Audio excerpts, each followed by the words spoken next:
বাংলার দিকে ধেয়ে আসছে ভয়ঙ্কর শক্তিশালী ঘূর্ণিঝড় অর্ণব, যার ফলে টানা 5 দিন দক্ষিণবঙ্গের বিভিন্ন জেলায় বজ্র বিদ্যুৎ সহ ভারী থেকে অতি ভারী বৃষ্টির সতর্কতা জারি করল আলিপুর আবহাওয়া দপ্তর। কোনো জেলায় ঘন্টায় 120 থেকে 150 কিলোমিটার গতিবেগে দমকা ঝোড়ো বাতাস বইতে পারে। এই ঘূর্ণিঝড়ের ফলে বাংলার কোন জেলায় বৃষ্টির সম্ভাবনা রয়েছে সবই বিস্তারিত আলোচনা করব এই খবরে। খবরটি শেষ পর্যন্ত অবশ্যই দেখবেন। আর আপনি কোন জেলা থেকে আবহাওয়ার খবরটি দেখছেন সেই জেলাটি কমেন্ট করে অবশ্যই জানিয়ে দেবেন। আগামী 1 তারিখ নাগাদ মায়ানমার উপকূলের কাছে একটি ঘূর্ণাবর্ত তৈরি হওয়ার সম্ভাবনা রয়েছে, যেটি ক্রমশ আরও ঘনীভূত হয়ে 2 তারিখ নাগাদ নিম্নচাপে পরিণত হতে পারে। পরবর্তীকালে এই নিম্নচাপটি ক্রমশ পশ্চিম উত্তর পশ্চিম দিক বরাবর এগিয়ে 3 তারিখ নাগাদ এটি পূর্ব মধ্য বঙ্গোপসাগরে গভীর নিম্নচাপে পরিণত হতে পারে। এই গভীর নিম্নচাপটি ক্রমশ আরও শক্তি বাড়িয়ে কিছুটা উত্তর পশ্চিম দিকে এগিয়ে 4 তারিখ নাগাদ এটি পূর্ব মধ্য বঙ্গোপসাগরে অতি গভীর নিম্নচাপে পরিণত হওয়ার আশঙ্কা রয়েছে। এই অতি গভীর নিম্নচাপটি ক্রমশ আরও শক্তি বাড়িয়ে 5 তারিখ সকালের মধ্যে এটি পূর্ব মধ্য বঙ্গোপসাগর সংলগ্ন বাংলাদেশ উপকূলের কাছে এটি ঘূর্ণিঝড়ে পরিণত হতে পারে। প্রাথমিকভাবে ঘূর্ণিঝড়টি কিছুটা পশ্চিম উত্তর পশ্চিম দিকে বাঁক নিয়ে কলকাতা এবং সুন্দরবনের উপকূলের দিকে আছড়ে পড়ার আশঙ্কা রয়েছে। তবে পরবর্তীকালে এটি কিছুটা উত্তর পূর্ব দিকে বাঁক নিয়ে বাংলাদেশের উপকূলের দিকেও আছড়ে পড়তে পারে। প্রাথমিকভাবে কলকাতা এবং চট্টগ্রাম উপকূলের দিকে আছড়ে পড়তে পারে এবং পরবর্তীকালে অর্থাৎ দেখুন 5 তারিখ সন্ধ্যের দিকে রাতের মধ্যে এবং 6 তারিখ সকালের মধ্যে এটি ক্রমশ আরও শক্তি বাড়িয়ে বাংলাদেশের কলাপাড়া উপকূলের দিকে আছড়ে পড়ার আশঙ্কা রয়েছে।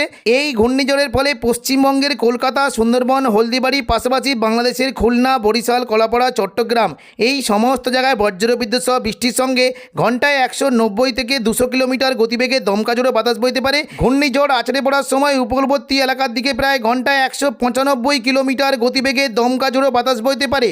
সমুদ্র উত্তাল থাকতে পারে, তাই মৎস্যজীবীদের গভীর সমুদ্রে মাছ ধরতে যাওয়ায় নিষেধাজ্ঞা জারি করা হয়েছে। পরবর্তীকালে এই ঘূর্ণিঝড়টি কিছুটা উত্তর দিকে এগিয়ে যাওয়ার আশঙ্কা রয়েছে এবং এটি আস্তে আস্তে পুরো বাংলাদেশ অতিক্রম করে এটি কিন্তু আস্তে আস্তে আসামের গুয়াহাটির দিকে চলে যাওয়ার আশঙ্কা রয়েছে। 7 তারিখ নাগাদ এটি আসামের গুয়াহাটির দিকে চলে যেতে পারে এবং শক্তি ক্ষয় করে এটি গভীর নিম্নচাপে পরিণত হতে পারে। এই সিস্টেমের ফলে আসামের বিভিন্ন জায়গাতে, বিশেষ করে আসাম, শিলং, গোলপাড়া, টুরা এবং পাশাপাশি বাংলাদেশের ময়মনসিংহ, সিলেট এই সমস্ত জায়গায় প্রচণ্ড পরিমাণে বজ্রবিদ্যুৎ সহ ভারী থেকে অতি ভারী বৃষ্টি হতে পারে। বুধবার 27 তারিখ সকাল থেকেই দক্ষিণবঙ্গের বেশিরভাগ জেলার আবহাওয়া মেঘলা থাকবে, কিন্তু উত্তর পূর্ব দিকের জেলাগুলিতে বজ্রবিদ্যুৎ সহ বৃষ্টির আশঙ্কা রয়েছে এবং পাশাপাশি কিছুটা উত্তরবঙ্গের বিশেষ করে দার্জিলিং, জলপাইগুড়ি, কালিম্পং, আলিপুরদুয়ার এবং কিছুটা আসামের গুয়াহাটি, গোলপাড়া এই সমস্ত জায়গায় বজ্রবিদ্যুৎ সহ ভারী থেকে অতি ভারী বৃষ্টি হতে পারে। তবে দক্ষিণবঙ্গে শুধুমাত্র উত্তর পূর্ব দিকের জেলাগুলিতে সকাল থেকে বৃষ্টি হতে পারে। গোদ্দা, দুলিয়ান, কিছুটা উত্তরবঙ্গের মালদা এবং পাশাপাশি বীরভূমের নলহাটি এই সমস্ত জায়গায় বজ্রবিদ্যুৎ সহ বৃষ্টির আশঙ্কা রয়েছে। ভারী বৃষ্টি হতে পারে বিশেষ করে সকাল থেকে জঙ্গিপুর, রামপুরহাট, আজিমগঞ্জ, বহরমপুর, বেলডাঙ্গা, দমকল, করিমপুর এই সমস্ত জায়গায় বজ্রবিদ্যুৎ সহ ভারী থেকে অতি ভারী বৃষ্টি হতে পারে। বিশেষ করে সকাল থেকেই মুর্শিদাবাদ সংলগ্ন বাংলাদেশ লাগোয়া জায়গা লালগোলা, ভগবানগোলা, জঙ্গিপুর, মুরারাই, নলহাটি এবং সাগরদিঘি এই সমস্ত জায়গায় বজ্রবিদ্যুৎ সহ বৃষ্টি হতে পারে এবং পাশাপাশি কিছুটা বৃষ্টি কিন্তু আশঙ্কা রয়েছে মুর্শিদাবাদ সংলগ্ন মুর্শিদাবাদ, বহরমপুর, খড়গ্রাম, গোরকানা, হরিহরপাড়া এই সমস্ত জায়গায় হালকা থেকে মাঝারি বৃষ্টি হতে পারে। নদিয়ার সংলগ্ন এলাকাতেও বৃষ্টি হতে পারে। জলঙ্গি, দমকল, করিমপুর, বেলডাঙ্গা, নোয়াদা এই সমস্ত জায়গাতেও হালকা থেকে মাঝারি বৃষ্টির আশঙ্কা রয়েছে এবং কিছুটা বীরভূমের দিকেও বৃষ্টি হতে পারে। মূলত দেখুন যদি আমরা দেখি কিছুটা রামপুরহাট, নলহাটি এবং মল্লারপুর এই সমস্ত জায়গায় বজ্রবিদ্যুৎ সহ হালকা মাঝারি বৃষ্টি হতে পারে। দুপুর থেকে বিকেলের মধ্যে দক্ষিণবঙ্গের বৃষ্টি কিন্তু সম্ভাবনা রয়েছে। দেখুন মূলত দুপুর থেকে বিকেলের মধ্যে কিছুটা পশ্চিম দিকের জেলাগুলিতে বৃষ্টিটা হতে পারে। মূলত চাকুলিয়া, ঝাড়গ্রাম, গোপীবল্লভপুর এই যে পশ্চিম দিকের জেলাগুলিতে রয়েছে এখানে বজ্রবিদ্যুৎ সহ হালকা মাঝারি বৃষ্টি হতে পারে এবং কিছুটা পশ্চিম মেদিনীপুরের খড়গপুর, বালিচক এদিকে দেখুন পশ্চিম মেদিনীপুরের বিশেষ করে কিছুটা দেখুন যদি আমরা দেখি বৃষ্টি হতে পারে মেদিনীপুর, খড়গপুর, বেলি, বালিচক, পিংলা, সবং এই সমস্ত জায়গায় মেঘলাকার সঙ্গে বজ্রবিদ্যুৎ সহ হালকা বৃষ্টি হতে পারে এবং বেলদার দিকেও বৃষ্টি কিন্তু আশঙ্কা রয়েছে।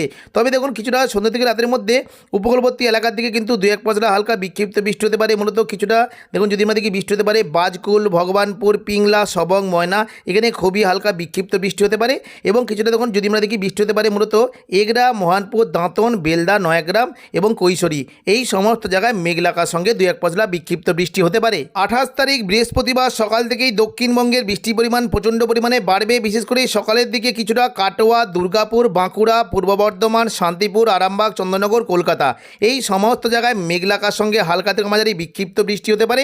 তবে দুপুর থেকে বিকেলের মধ্যে দক্ষিণবঙ্গের প্রচণ্ড পরিমাণে বৃষ্টির আশঙ্কা রয়েছে। দেখুন দুপুর থেকে বিকেলের মধ্যে যদি আমরা দেখি প্রচণ্ড পরিমাণে ভারী বৃষ্টি হতে পারে বর্ধমান, শান্তিপুর, আরামবাগ, চন্দননগর, কলকাতা। এখানে প্রচণ্ড পরিমাণে বজ্রবিদ্যুৎ সহ ভারী থেকে অতি ভারী বৃষ্টি হতে পারে এবং পাশাপাশি পশ্চিম দিকের পুরুলিয়া, বাঁকুড়া, দুর্গাপুর এখানেও বজ্রবিদ্যুৎ সহ ভারী থেকে অতি ভারী বৃষ্টির আশঙ্কা রয়েছে। দেখুন বাঁকুড়া সংলগ্ন এলাকায় বৃষ্টি হতে পারে মূলত কিছুটা বাঁকুড়া, সোনামুখী, বিষ্ণুপুর, খাদড়া, হুড়া এই সমস্ত জায়গায় বজ্রবিদ্যুৎ সহ ভারী থেকে অতি ভারী বৃষ্টি হতে পারে এবং হুগলির দিকে মূলত আরামবাগ, কতুলপুর, চন্দ্রকোনা এই সমস্ত জায়গাতেও বজ্রবিদ্যুৎ সহ ভারী থেকে অতি ভারী বৃষ্টির আশঙ্কা রয়েছে।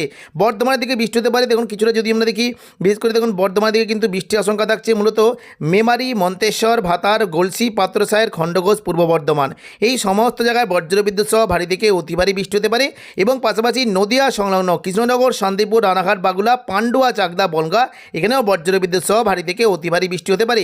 দুপুর থেকে বিকেলের মধ্যে বৃষ্টি হতে পারে মূলত চন্দননগর, হাবড়া, উত্তর চব্বিশ পরগনা এবং খড়দা, কলকাতা এই সমস্ত জায়গায় বজ্রবিদ্যুৎ সহ ভারী থেকে অতি ভারী বৃষ্টি হতে পারে।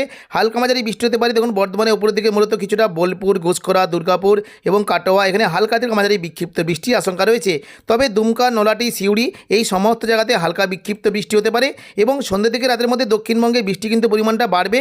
বিশেষ করে উপকূলবর্তী এলাকার দিকে প্রচণ্ড পরিমাণে বজ্রবিদ্যুৎ সহ ভারী বৃষ্টি হতে পারে। সন্ধ্যে থেকে রাতের মধ্যে দীঘা, কাঁথি, হলদিয়া, নামখানা, ফেজারগঞ্জ এই সমস্ত জায়গায় বজ্রবিদ্যুৎ সহ ভারী বৃষ্টি হতে পারে। বিশেষ করে দীঘার যে সংলগ্ন জায়গাগুলি রয়েছে বৃষ্টি কিন্তু হতে পারে মূলত কিছুটা মন্দারমণি, কাঁথি, এদিকে দাঁতন, জলেশ্বর, মহানপুর, বাতাগাঁও, এগরা এই সমস্ত জায়গায় বজ্রবিদ্যুৎ সহ ভারী বৃষ্টি হতে পারে। পাশাপাশি উপকূলবর্তী এলাকার দিকেও কিন্তু বৃষ্টির একটা সম্ভাবনা রয়েছে। বিশেষ করে পিংলা, সবং, ময়না, ভগবানপুর, বাজকুল, তমলুক, মহিষদল এই সমস্ত জায়গায় বজ্রবিদ্যুৎ সহ ভারী বৃষ্টি হতে পারে। হলদিয়ার দিকে বৃষ্টি কিন্তু সম্ভাবনা রয়েছে দুর্গাচক, ব্রজলাল চক, চৈতন্যপুর, তেঁতুলবেড়িয়া, মহিষদল, কল্যাণচক এই সমস্ত জায়গায় বজ্রবিদ্যুৎ সহ ভারী থেকে অতি ভারী বৃষ্টি হতে পারে। তবে উপকূলবর্তী এলাকার দিকে কিন্তু সন্ধ্যে থেকে রাতের মধ্যে বৃষ্টি হতে পারে নামখানা, ফেজারগঞ্জ এবং পাশাপাশি কাকদ্বীপ, রায়দিঘি, সুন্দরবন, হলদিবাড়ি এই সমস্ত জায়গায় বজ্রবিদ্যুৎ সহ ভারী বৃষ্টি হতে পারে। দক্ষিণ চব্বিশ পরগনার বারুইপুর, জয়নগর, মাজিলপুর, গোসাবা এখানেও বজ্রবিদ্যুৎ সহ ভারী বৃষ্টি হতে পারে। মূলত বারুইপুর, কিয়াতলা, জয়নগর, মাজিলপুর, বিষ্ণুপুর, শ্যামপুর, ডায়মন্ড হারবার, কুলপি এই সমস্ত জায়গায় বজ্রবিদ্যুৎ সহ ভারী বৃষ্টি হতে পারে এবং কলকাতার দিকে কিন্তু প্রচণ্ড পরিমাণে বৃষ্টি হতে পারে। নিউ টাউন, কলকাতা, পানিহাটি, আমতা, বাগনান, বজবজ এই সমস্ত জায়গায় বজ্রবিদ্যুৎ সহ ভারী থেকে অতি ভারী বৃষ্টি হতে পারে। তবে ভারী থেকে অতি ভারী বৃষ্টি কিন্তু সম্ভাবনা কিছুটা দেখতে পাচ্ছি। মূলত দেখুন যদি আমরা দেখি বৃষ্টি হতে পারে জগৎবল্লভপুর, এদিকে দেখুন আরামবাগ, পাবা, ঘাটাল, খানাকুল এই সমস্ত জায়গায় প্রচণ্ড পরিমাণে ভারী থেকে অতি ভারী বৃষ্টি হতে পারে এবং কিছুটা দেখুন যদি আমরা দেখি বাঁকুড়া সংলগ্ন দেখুন জয়পুর, পাশাপাশি কতুলপুর এই সমস্ত জায়গাতে প্রচণ্ড পরিমাণে বজ্রবিদ্যুৎ সহ ভারী থেকে অতি ভারী বৃষ্টি হতে পারে। উত্তর চব্বিশ পরগনা থেকে বৃষ্টি হতে পারে স্বরূপনগর, বাদুড়িয়া, নগরুকা, হাবড়া এখানেও হালকা থেকে মাঝারি বৃষ্টি হতে পারে। ভারী বৃষ্টি হতে পারে পানিহাটি, ব্যারাকপুর, এই চন্দননগর, কাঁচরাপাড়া, সিঙ্গুর, মশা, জংলাপাড়া, জগৎবল্লভপুর এই সমস্ত জায়গায় বজ্রবিদ্যুৎ সহ ভারী থেকে অতি ভারী বৃষ্টির আশঙ্কা রয়েছে। রাতের দিকে বাঁকুড়া সংলগ্ন এলাকাতেও কিন্তু বৃষ্টি হতে পারে। মূলত দেখুন কিছুটা যদি আমরা দেখি বৃষ্টি কিন্তু সম্ভাবনা দেখতে পাচ্ছি। দেখুন কিছুটা বৃষ্টি হতে পারে এদিকে দেখুন সোনামুখী, বেলাতর, গঙ্গাজলঘাটি, সালতোরা, ছাতনা এখানেও হালকা থেকে মাঝারি বৃষ্টি হতে পারে। ভারী বৃষ্টি কিন্তু সম্ভাবনা রয়েছে। বিশেষ করে দেখুন খাদড়ার যে সংলগ্ন জায়গাগুলি রয়েছে বিশেষ করে দেখুন তালডাংরা, রতনপুর, ইন্দোপুর, শালদিয়া, হাতিরামপুর এখানে ভারী বৃষ্টি হতে পারে। পুঞ্চা, মানবাজারের দিকে হালকা থেকে মাঝারি বিক্ষিপ্ত বৃষ্টির আশঙ্কা রয়েছে এবং রাতের দিকে কিছুটা মুর্শিদাবাদ সংলগ্ন এলাকাতেও বৃষ্টি কিন্তু সম্ভাবনা রয়েছে। আজিমগঞ্জ, বহরমপুর, বেলডাঙ্গা, দমকল, করিমপুর, জঙ্গিপুর, রামপুরহাট এখানে হালকা থেকে মাঝারি বৃষ্টির সম্ভাবনা রয়েছে। শুক্রবার 29 তারিখ দক্ষিণবঙ্গের বৃষ্টি কিন্তু সম্ভাবনা রয়েছে। সকাল থেকে দক্ষিণবঙ্গের বিশেষ করে অনেকগুলি জায়গাতেই মেঘলা আকাশ থাকবে। বীরভূম এবং পাশাপাশি জঙ্গিপুর, আজিমগঞ্জ, বহরমপুর, রামপুরহাট, অম্বরপাড়া এই সমস্ত জায়গায় মেঘলা আকাশ সঙ্গে হালকা থেকে মাঝারি বিক্ষিপ্ত বৃষ্টি হতে পারে এবং সকাল থেকেই পূর্ব বর্ধমান, কাটোয়া, দুর্গাপুর, বাঁকুড়া, শান্তিপুর এই সমস্ত জায়গায় মেঘলা আকাশ থাকবে এবং কিছুটা বিক্ষিপ্ত বৃষ্টির আশঙ্কা রয়েছে। তবে দুপুর থেকে বিকেলের মধ্যে পুরো দক্ষিণবঙ্গ জুড়ে বজ্রবিদ্যুৎ সহ ভারী থেকে অতি ভারী বৃষ্টি হতে পারে। মূলত ভারী বৃষ্টি হতে পারে হুগলি, চন্দননগর, কলকাতা এবং পূর্ব মেদিনীপুরে কোলাঘাট ও কিছুটা দক্ষিণ চব্বিশ পরগনা এই সমস্ত জায়গায় বজ্রবিদ্যুৎ সহ ভারী থেকে অতি ভারী বৃষ্টি হতে পারে। বিশেষ করে দুপুর থেকে বিকেলের মধ্যে দেখুন বৃষ্টি কিন্তু সম্ভাবনা প্রচণ্ড পরিমাণে হতে পারে কিছুটা গোসাবা, বারুইপুর, জয়নগর, মাজিলপুর, কলকাতা, উলুবেড়িয়া, কোলাঘাট, তমলুক, হলদিয়া এই সমস্ত জায়গায় বজ্রবিদ্যুৎ সহ ভারী থেকে অতি ভারী বৃষ্টি হতে পারে। পাশাপাশি কিছুটা চন্দননগর, শান্তিপুর, কাটোয়া, বর্ধমান, আরামবাগ এখানেও বজ্রবিদ্যুৎ সহ ভারী বৃষ্টির আশঙ্কা রয়েছে। এদিকে কিছুটা কিন্তু বৃষ্টির সম্ভাবনা দেখতে পাচ্ছি। বিশেষ করে দেখুন পশ্চিম মেদিনীপুরে খড়গপুর, চাকুলিয়া এই সমস্ত এলাকায় বৃষ্টি কিন্তু সম্ভাবনা রয়েছে। মূলত বৃষ্টি হতে পারে দেখুন মেদিনীপুরের সংলগ্ন পাঁশকুড়া, বালিচক, পিংলা, বেলি, মেদিনীপুর, খড়গপুর এই সমস্ত জায়গায় বজ্রবিদ্যুৎ সহ ভারী বৃষ্টি হতে পারে এবং কিছুটা আরামবাগ, বাঁকুড়া, দুর্গাপুর, কাটোয়া সমস্ত জায়গাতে বজ্রবিদ্যুৎ সহ ভারী বৃষ্টি হতে পারে। সন্ধ্যে থেকে রাতের মধ্যে দক্ষিণবঙ্গে কিন্তু বৃষ্টির পরিমাণটা থাকবে। মূলত দেখুন কিছুটা যদি আমরা দেখি মোটামুটি বৃষ্টি কিন্তু সম্ভাবনা রয়েছে। কলকাতার দিকে বৃষ্টি হতে পারে এবং উত্তর 24 পরগনা, দক্ষিণ 24 পরগনা থেকে বৃষ্টির আশঙ্কা রয়েছে। কলকাতা, বারুইপুর, জয়নগর, মাঝিলপুর, গোসাবা এবং কিছুটা দেখুন যদি আমরা দেখি মোটামুটি দক্ষিণ 24 পরগনার এই যে কুমিরমারি, ঝড়খালি এই সমস্ত জায়গায় বজ্রবিদ্যুৎ সহ ভারী বৃষ্টি হতে পারে। সুন্দরবন, হলদিবাড়ির দিকেও বিক্ষিপ্ত হবে 2-1 পশলা বিক্ষিপ্ত বৃষ্টির আশঙ্কা রয়েছে। শনিবার 30 তারিখ সকাল থেকে দক্ষিণবঙ্গের আবহাওয়া পরিষ্কার থাকবে, তবে দুপুর থেকে বিকেলের মধ্যে দক্ষিণবঙ্গের কোনো কোনো জেলায় মেঘলা আকাশের সঙ্গে বিক্ষিপ্ত বৃষ্টি হতে পারে। দুমকা, নলাটি, সিউড়ি, দুর্গাপুর, বাঁকুড়া, বর্ধমান, কাটোয়া, শান্তিপুর এখানে মেঘলা আকাশের সঙ্গে হালকা বৃষ্টি হতে পারে। তবে দুপুর থেকে বিকেলের মধ্যে দক্ষিণবঙ্গে কিন্তু তেমন কোনো বৃষ্টির সম্ভাবনা না থাকলেও সন্ধ্যা থেকে রাতের মধ্যে কোনো কোনো জায়গায় বিক্ষিপ্তভাবে বৃষ্টি হতে পারে। মূলত দেখুন দক্ষিণ 24 পরগনার উপকূলবর্তী এলাকায় বৃষ্টি হতে পারে। দীঘা, কাঁথের দিকে 2-1 পশলা হালকা মাঝারি বৃষ্টি হতে পারে এবং কিছুটা পুরুলিয়ার দিকেও 2-1 পশলা হালকা বিক্ষিপ্ত বৃষ্টির আশঙ্কা রয়েছে। তো এখনকার মতো খবর এখানেই। পরবর্তী আপডেট পাওয়ার জন্য চ্যানেলটিকে অবশ্যই সাবস্ক্রাইব করে রাখবেন। ধন্যবাদ।